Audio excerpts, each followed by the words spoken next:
ముగింపుము నీ వాక్య సారాంశము సత్యము, నీవు నియమించిన న్యాయ విధులన్నీ నిత్యము నిలుచును. ఈ వాక్యము దేవుడు దీవించి ఆశీర్వదించునుగాక. ఆమేన్. ప్రార్థన.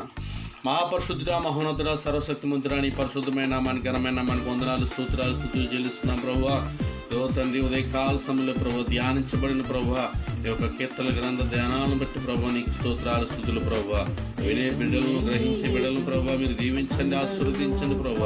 ఎంతమంది బిడ్డలైతే ప్రభు నైనా ఈ యొక్క నైనా నీ వాక్యాన్ని వింటున్నారు ప్రభు, నీ మాటలను ఆలకిస్తున్నారు ప్రభు, వారందరినీ వారి కుటుంబాలను మీరు దీవించండి, ఆశీర్వదించమని ప్రార్థన చేస్తున్నాం ప్రభు. ప్రతి కుటుంబంలో శాంతి సమాధానాన్ని దయచే ప్రభు, ప్రతి కుటుంబంలో ప్రభు ఓ తండ్రి నాయన సమాధానాన్ని దయచేయమని ప్రార్థన చేస్తున్నాం ప్రభు. ఓ ప్రభు, ఇదిగో తండ్రి ఈ దినాల్లో ప్రభు ప్రయాణాలు చేస్తున్న వారికి నేను క్షేమకరమైన ప్రయాణాన్ని దయచే ప్రభు. తండ్రి నాయన అనేక మంది